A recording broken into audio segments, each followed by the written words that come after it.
7 сентября у сотрудников Следственного комитета важная историческая дата – день создания ведомства. Первоначально в 2007 году оно было выделено в составе Генеральной прокуратуры и спустя 4 года получило полную самостоятельность.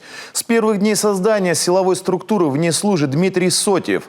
Сейчас он возглавляет самое крупное территориальное подразделение в Коми – Следственный отдел по Сыктывкару, который кроме столицы Иэжвы курирует еще и Сыктывдинский район. Чем живет современный сотрудник Следственного комитета, узнал Эдуард Бушуев. Поэтому нам нужно, проверить его первичные показания, кто его опрашивал, с кем он работал.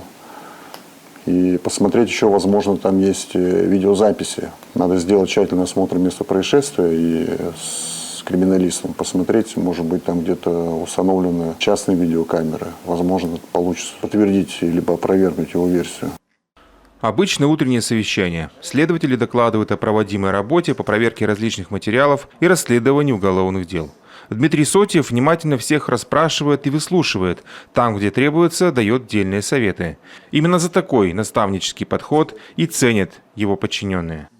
Коллектив не боится подходить к нему с вопросом, а именно можно подойти с любой проблемой, которая потом уже решится. То есть, если по уголовному делу возникают какие-то непредвиденные ситуации, Дмитрий Сангурович подскажет, как ее решить, что сделать. Потому что, во-первых, у нас практика меняется постоянно, какие-то нововведения происходят. И Дмитрий Сангурович именно это все отслеживает и правильно поможет.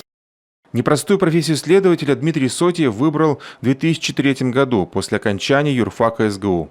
Молодого специалиста отправили в Воркуту, тогда местные бандитские группировки, деля между собой заполярный город, не гнушали жестокими расправами с применением взрывных устройств и огнестрельного оружия. Поступающие к Дмитрию Сангуровичу угрозы только закалили его характер. Деловую хватку молодого сотрудника заметило руководство. В 2005-м его включили в следственную группу Генеральной прокуратуры по нашумевшим уголовным делам о многомиллиардных хищениях в компаниях Совкомфлот и ЮКОС. За последнюю нашего следователя даже вносили в санкционные списки США. А он ничуть не жалеет, потому что получил бесценный опыт по планированию и проведению широкомасштабных расследований, где задействованы десятки людей.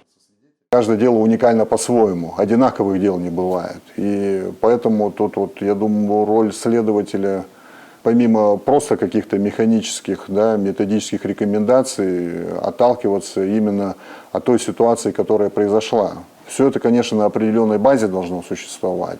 Роль следователя, она и такая неординарная. В каждом уголовном деле каждый человек требует своего подхода. Вот этим тоже эта профессия берет, то есть нет каких-то шаблонных моментов. В сентябре 2007-го Дмитрия Сотьева, как и у многих его коллег, был непростой выбор – остаться в прокуратуре или перейти в Следственный комитет. Он выбрал второй путь. Долгие годы проработал заместителем руководителя Сыктывкарского отдела СКР. В 2020-м сам его возглавил. Расслабиться от эмоционального перенапряжения ему помогает спорт и семья.